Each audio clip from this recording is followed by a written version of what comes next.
या निवडणुकीमध्ये जनतेनं तुमच्या बाजूनेच राहावं किंवा जनतेनं तुम्हाला आशीर्वाद द्यावा असं काय सांगाल तुमच्याकडे? जनतेच्या समस्या खूप जवळनं बघितलेल्या आहेत. तर इथं बोलून नाही तर काम करून प्रशासनामध्ये येऊन त्यांच्या आपण चांगल्या पद्धतीने त्यांचे प्रश्न सोडू शकतो.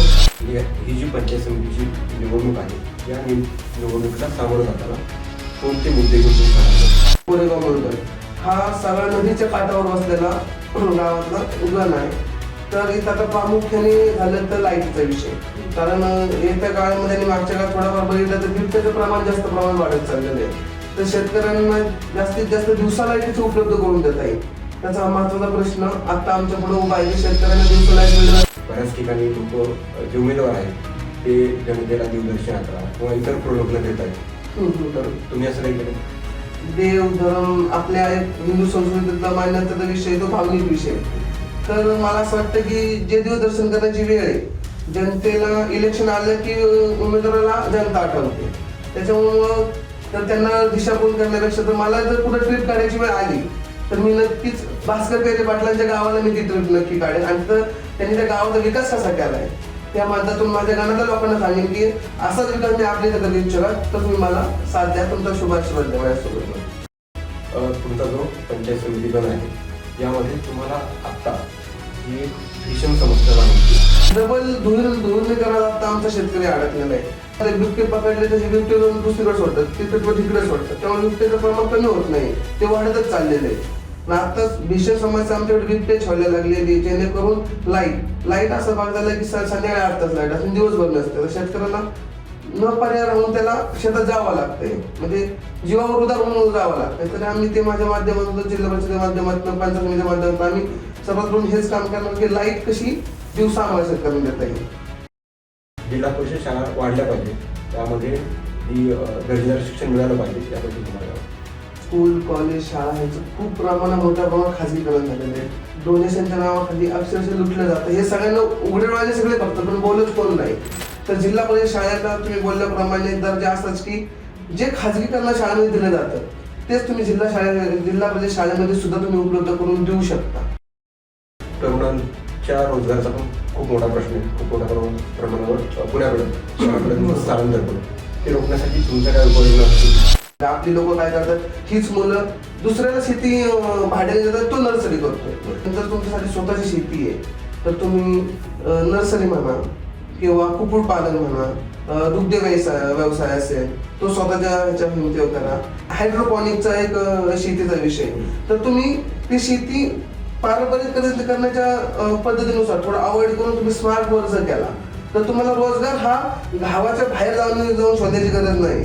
तुमच्या गावातच रोजगार तुम्ही उपलब्ध करू शकता आणि बाहेरच्या तरुणांना तुमच्या गावात तुम्ही रोजगार उपलब्ध करून देऊ शकता. सबसिडी त्याला कशी उपलब्ध होणार आम्ही त्याचा प्रयत्न करणार आहोत आणि त्याची जनजागृती करणार आहोत की जेणेकरून आपला तरुण आपल्याच गावामध्ये आपल्याच गावाच्या विकासासाठी कसा मोठा प्रयत्न करेल याचा आम्ही जनजागृतीचा कार्यक्रम हाती घेणार आहोत. नमस्कार, मी संतोष मुंडे. तुम्ही पाहताय पब्लिक खट्टा. राज्यभरात स्थानिक स्वराज्य संस्थांच्या निवडणुकांची रणधुमाळी सध्या सुरू आहे. विविध कार्यकर्ते, पक्ष आणि पक्षांचे इच्छुक उमेदवार हे आपापल्या पद्धतीनं जनतेपर्यंत पोहोचण्याचा प्रयत्न करत आहेत. या पार्श्वभूमीवर कोरेगाव मूळचे माजी सरपंच आणि भाजप तालुका युवा मोर्चाचे अध्यक्ष मंगेशदादा कानकाटे यांच्याशी आज आपण चर्चा करणार आहोत. सर, पब्लिक खट्टामध्ये तुमचं खूप स्वागत आहे. सर, तुमच्या शर्टला मला इथे जो भाजपचा बिल्ला लागलेला दिसतोय कमळाचा, तुम्हाला काय वाटतं की तुम्ही भाजपकडून इच्छुक आहात? हो, मी भाजपकडनं इच्छुक आहे. पण आमच्या भाजपकडून आम्हाला एक शिकवण आहे की सर्वात प्रथम राष्ट्र, नंतर पक्ष, शेवटी स्वतः. त्याच्यामुळे उमेदवारी द्यायची नाही द्यायची हा सर्व पक्षश्रेष्ठींचा निर्णयानुसार चालतो. त्यामुळे आम्ही इच्छुक आहे की भाजपमधून पुढचं आता जे पक्षश्रेष्ठी ठरवतील ते सर्वोत्तरी. आता पंचायत समितीची ही जी निवडणूक आहे ती तुम्ही लढवण्याचा निर्णय का घेतला? कारण मी जनतेच्या समस्या खूप जवळनं बघितलेल्या आहेत. तर इथं बोलून नाही तर काम करून प्रशासनामध्ये येऊन त्यांच्या आपण चांगल्या पद्धतीने त्यांचे प्रश्न सोडू शकतो म्हणून मी निवडणूक लढवण्याचा निर्णय घेतलेला आहे. तुम्ही मागच्या 5-7 वर्षापासून सामाजिक राजकीय जीवनात आहात, त्याचा थोडासा आढावा जनतेला द्या. थोडासा आढावा द्यायचा झाला तर सुरुवातीच्या कोरोना काळात आमच्या अशोक पवार, माजी आमदार अशोक पवारांतर्फे आम्ही आमच्या कोविड कार्यालय उभं केलं होतं कोरेगाव मूळ ग्रामपंचायतच्या माध्यमातून यशोदा गार्डन मंगल कार्यालय. तिथं आमची सेवा असेल. आता ज्यावेळेस मी सरपंच झालो मागच्या 2 वर्षापूर्वी, त्यावेळेस आपल्या सरपंच कार्यक्रमाच्या टायमिंगला माजी मंत्री, PWD मंत्री आणि आत्ताचे भाजपाचे प्रदेशाध्यक्ष रवींद्रभाई चव्हाण साहेब त्यावेळेस आलते. तेव्हा पिढ्यानपिढ्या आमच्या कोरेगाव मूळ आणि अष्टापूर हा प्रलंबित खूप काळापासून ब्रिजचा विषय होता. तो पावसाळ्यामध्ये आला की तो तुटून पडतो, दोन्ही गावांचे कनेक्टिव्हिटी तुटून जाते पूर्ण.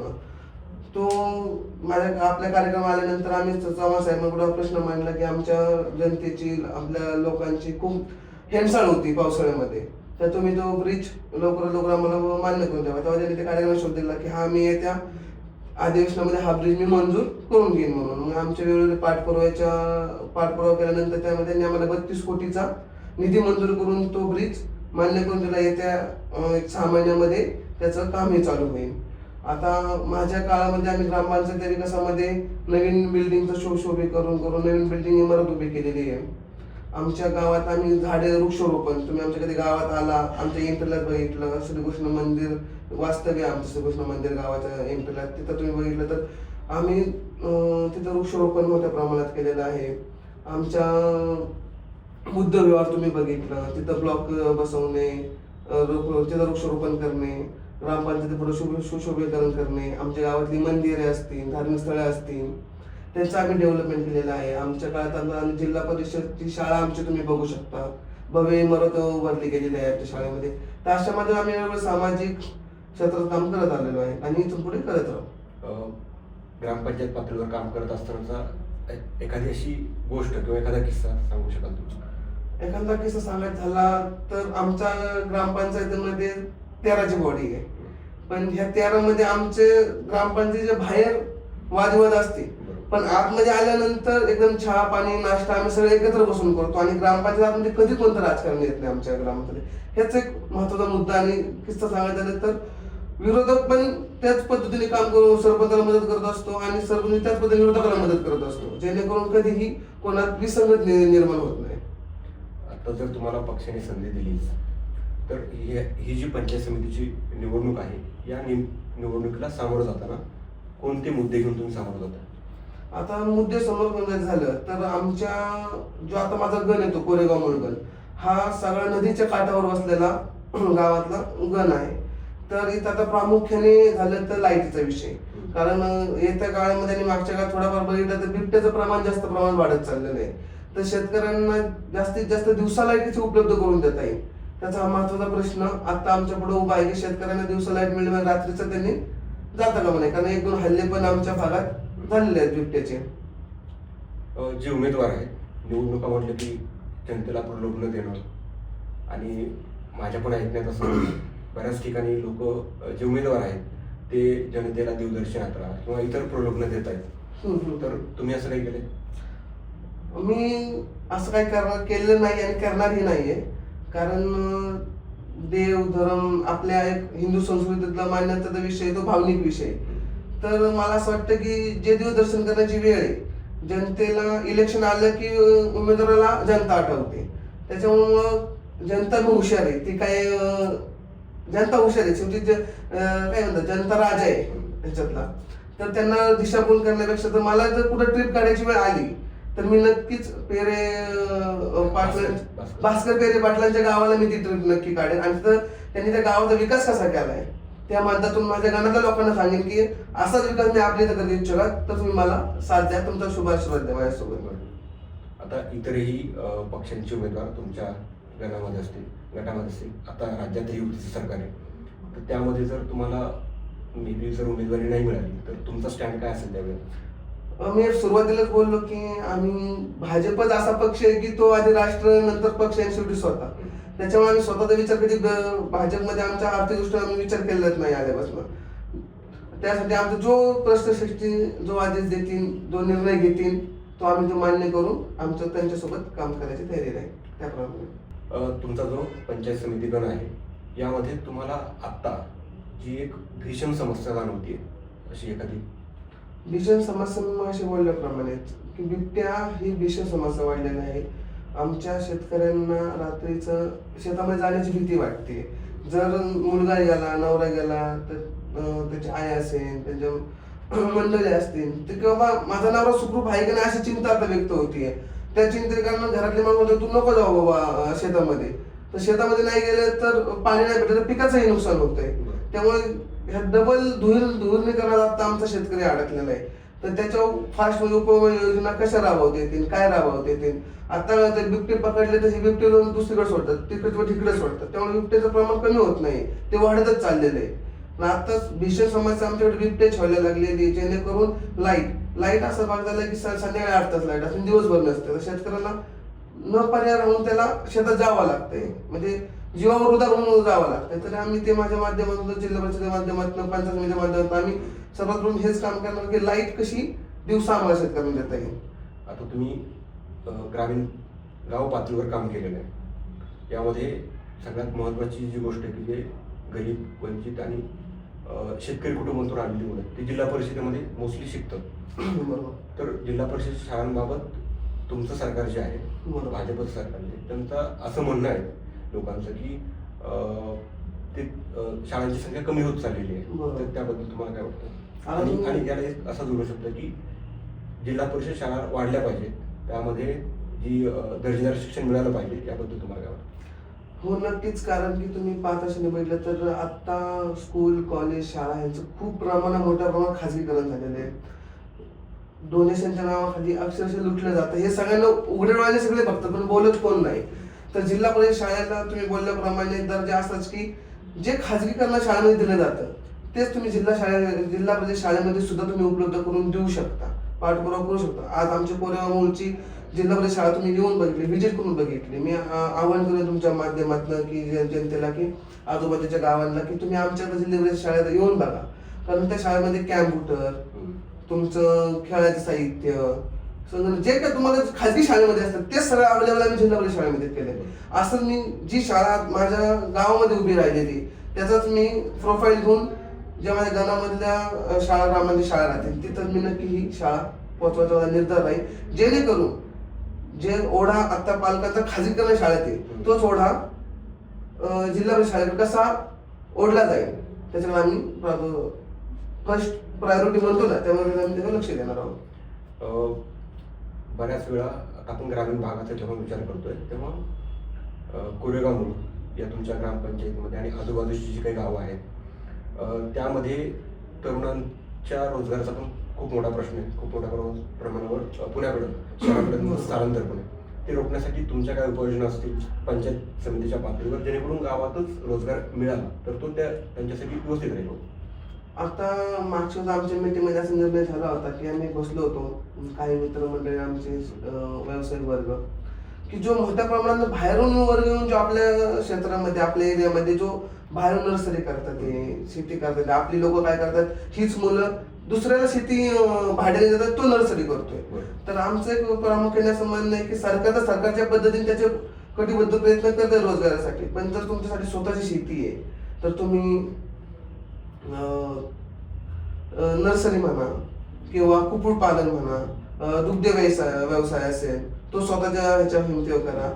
ॲग्रोपॉनिकचं एक हायड्रोपॉनिकचा एक शेतीचा विषय, तर तुम्ही ती शेती पारंपरिक करण्याच्या पद्धतीनुसार थोडं अवॉइड करून तुम्ही स्मार्ट वर्क जर केला तर तुम्हाला रोजगार हा गावाच्या बाहेर जाऊन शोधायची गरज नाही. तुमच्या गावातच रोजगार तुम्ही उपलब्ध करू शकता आणि बाहेरच्या तरुणांना तुमच्या गावात तुम्ही रोजगार उपलब्ध करून देऊ शकता. ह्याच्या आम्ही थोडी जिल्हा परिषद असेल किंवा पतसंस्थेच्या योजना त्याला कसं आपल्याला काय देतात त्या सबसिडी त्याला कशी उपलब्ध करून आम्ही त्याचा प्रयत्न करणार आहोत आणि त्याची जनजागृती करणार आहोत की जेणेकरून आपला तरुण आपल्याच गावामध्ये आपल्याच गावाच्या विकासासाठी कसा मोठा प्रयत्न करेल ह्याचा आम्ही जनजागृतीचा कार्यक्रम हाती घेणार आहोत. आता तुम्ही सांगितलं की कृषी आधारित स्टार्टअप थोडक्यात कृषी आधारित आणि हायड्रोपॉनिक्स या पद्धतीचं आधुनिक शेती थोडक्यात तरुणांनी केली पाहिजे.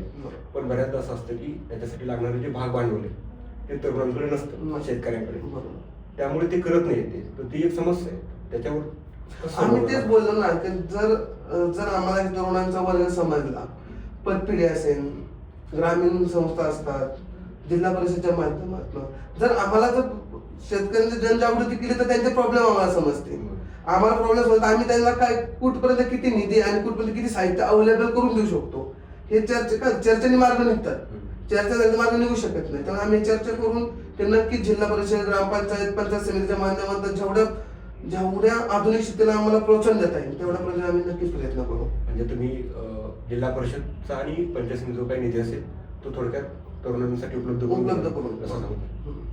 बऱ्याचदा असं असतं की ग्रामीण भागामध्ये महिला या त्यांचं छोटंसं स्टार्टअप सुरू करतात. शासन त्यांना जरी SHGच्या माध्यमातून निधी उपलब्ध करून देत असेल तरी सुद्धा त्यांच्यासाठी त्यांचा उद्योग मोठा व्हावा, त्यांचं प्रोडक्ट हे बाहेर जिल्ह्यातही जावं, राज्यात जावं, यासाठी तुम्ही तुमच्या व्यक्तिगत पातळीवर काय प्रयत्न कराल? आता तुम्ही महिला बचत गटाविषयी काढला तर महिला बचत गट बघा, रेशन कार्ड जेणेकरून आत्ताचे व्यावसायिक रेशन कार्डचं माध्यमातून गावात काम करत असतात. तर माझं म्हणणं त्या महिला बचत गटांना आता आम्ही आमच्या गावात असं केलं की शासनाने पण तो ज्या निर्णय आम्हाला खाली ग्रामपंचायतला पाठवला होता की जे रेशन कार्ड दुकानं असतील काय असतील ते तुम्ही महिला बचत गटांमध्ये हे करा, जेणेकरून महिला शक्ती नारी आपल्यात वाढेल. तेव्हा आम्ही तिथेही प्रयत्न चालला आहे की ते व्यावसायिकांना काढून महिला बचत गटामध्ये द्यायचे, त्याचे फॉर्म अर्ज वगैरे प्रत्येक ग्रामपंचायतमध्ये भरून घेतले जातात ते आणि ते पुढे BDO CO यांच्याकडे जाऊन ते मंजूर खाली येऊन त्या बचत गटाला दिले जातात. ते अशा अनेक स्कीम सरकार करत असतात पण त्या जनतेसमोर पोहोचत नसतं.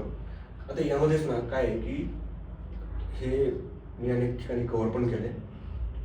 ही जे सेल्फ हेल्प ग्रुपमधले ज्या महिला आहेत तर त्यामध्ये काही लोक असे असतात की जे शासनाकडनं कमी टक्केवारीनं पैसे घेणार आणि ते बाहेर जास्त म्हणजे सावकारकी जी आहे बरोबर हे पण मला दिसून आलेलं आहे. त्यामुळं हा पण एक प्रकारचा भ्रष्टाचार आहे आणि तुम्ही जेव्हा निवडून याल हा भ्रष्टाचार असो किंवा मग विकास कामांमधला भ्रष्टाचार असो त्यावर आळा आणण्यासाठी, त्याच्यावर प्रतिबंध करण्यासाठी तुम्ही कोणती पावलं उचलणार? आता मी आता आमच्या छोट्या गावाचा छोटा सरपंच होतो, त्यामुळे ज्या आम्हाला तिथं जी उपयोजना करण्यात आली मी तेच तिथं सांगेन की जिल्हा परिषद माध्यमातून असून, आमदार फंडातनं असून, खासदार फंडातनं असून, तुम्हाला वेगवेगळ्या माध्यमातून ग्रामपंचायतीमधनं सिव्हिल कामासाठी असेल वेगवेगळ्या कामात निधी उपलब्ध होत असतो. तर त्याच्यामध्ये आम्ही हा भ्रष्टाचार थांबवण्यासाठीच काय योजना केली तर आम्ही काय केलं, आमच्याच गावातल्या निर्णय घेतला की आपल्याच गावातल्या सिव्हिल इंजिनियरला आपण हे चान्स द्यायचे, मग त्यांना काय म्हणतात त्याला प्रोत्साहन द्यायचं आणि त्याला सवलत, कामाची एक सवलत उभी करून द्यायची, कारण जेणेकरून तो आपल्या गावाचं काम करेल, आपल्याच गावाचं काम करतोय त्याला एक इज्जत असते किंवा माझ्या गावाचं मी काम करतोय, एक अभिमान असतो. तो चांगल्या क्वालिटीचं काम करेल आणि जे काही इथून मागचे काय असतात ते सरपंचाची काही टक्केवारी काय ठरलेली असतील तो सरपंच त्याच्याकडनं घ्यायला टक्केवारीला जाईल आणि हा त्याला सरपंच त्याच्याकडनं टक्केवारी घेणार नाही आणि तो नीट काम करणार. याने होणार काय, रस्त्याचंही क्वालिटी काम होणार, त्याचे त्याला कामाचं मोबदलाही मिळणार, त्याचे कामाचं कौशल्य वाढणार आणि भ्रष्टाचार थांबणार, क्वालिटी काम होणार. ते एक असं.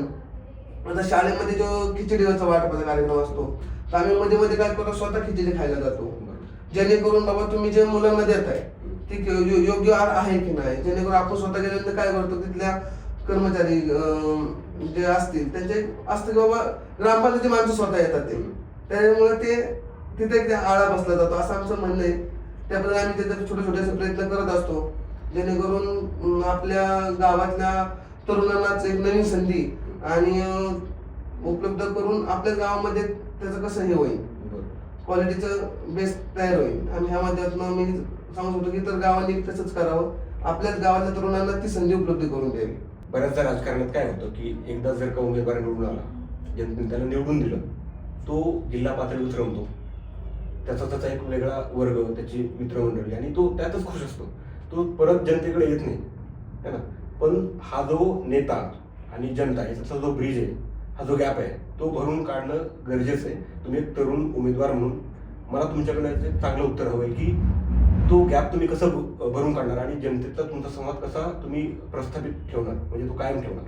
तुम्ही असा प्रश्न केलाय की ते आता मी नेते झालं आम्हीच ह्याच्यामध्ये केलेला. उद्या जर असं झालं की जनतेने तुम्हाला निवडून दिलं, आता तो जनता जनार्दन जो निर्णय घेतो बऱ्याचदा असं दिसून येतंय आणि त्यामुळे आपल्याकडे लोकशाहीमध्ये काय आहे की जे नागरिक आहेत ते नेत्याच्या राजकारण म्हणलं एक तर त्यांना तिटकारायचं, बरोबर ही लोक आणि काय उभा राहणार, त्यांचं काम करणार, ते फक्त मतदानापुरतेच येतात, ही भावना जनतेमध्ये आहे. पण आता तुम्ही एक तरुण उमेदवार आहे म्हणून मलाही हा प्रश्न हे वाटतो की आता ही जी नवीन पिढी आहे राजकारणातली यांना त्याबद्दल काय वाटतं की जनतेसोबत संवाद आपला टिकून ठेवायचा तो कसा? आता हा प्रश्नाचं उत्तर मी अशा पद्धतीने तुम्हाला देईन की कारण की माझी कुठलीही पार्श्वभूमी राजकीय नसताना मला ज्यांच्या निवडून दिलं तर मला सरपंचही झालो, कारण मुळातच आमची नाळं जनतेसोबत आहे. त्याच्यामुळे आमचा इथं ब्रिज हा कॉर्नरच नाही की जनता ब्रिज हा संबंधच नाहीये. त्यामुळे आमची पार्श्वभूमी तर जनतेच्या नाळेची. जनता म्हणजे नेता म्हणजे जनता, जनता म्हणजेच आम्ही असे की आम्हाला जे शुभाश होते जनतेकडनंच आहे. आमची प्रत्येक गोष्ट नाळ उठ बस सकाळपासून 24 तासात आमचे बऱ्यापैकी अख्खा टाइम म्हटलं तरी ह्या जनतेसमोर संवादामध्ये जातो, जनतेच्या दारदारी फिरण्यामध्ये जातो किंवा त्यांचे कामं करण्यामध्ये जातात. त्याच्यामुळे आमच्या वैयक्तिक ह्याच्यात आलं तर आमच्या कधी असे ब्रिज झालेलंच नाही. त्याचं तुम्ही ब्रिज कसं कव्हर करणार विचारलं तर ते मला सांगून थोडं अवघड जाईल. आता आपण मुलाखतीच्या शेवटाकडे आलो. मला एक प्रश्न म्हणजे पडतो असा नेहमी की जो तो एखादा उमेदवार आहे जो निवडणुकीला सामोरं जातोय तर तो पूर्ण उत्साहानं त्या निवडणुकीला सामोरं जात असतो, पण तुम्हाला असं काय वाटतं की जनतेनं तुम्हाला मतदान द्यावं अशी तुमच्या कोणत्या बाजू आहेत की तुम्ही म्हणताय की ही कामं मी केली आहेत आणि ही कामं मी करणार आहे म्हणून मला जनतेनं साथ दिली पाहिजे? इलेक्शन आलं म्हणून मला जनता आठवत नाहीये.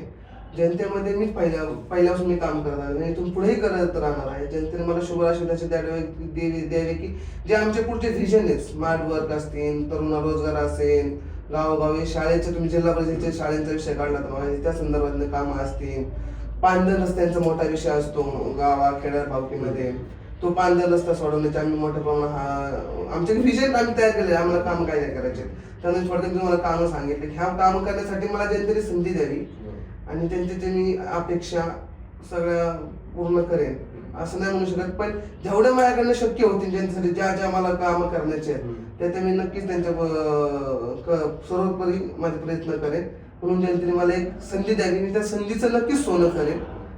बऱ्याचदा काय होतं की आता मी हा क्वेश्चन विचारतो तुम्हाला की आपण काय म्हणतात की राजकारणात आहोत, आपण निवडणुकीला सामोरं जातोय, पण बऱ्याच वेळा हा प्रश्न मला असं वाटतं की विचारला पण पाहिजे. थोडा क्लिकेबल आहे. तो असं आहे की तुमच्या गणातले गावं तुम्हाला माहिती आहेत का? हो.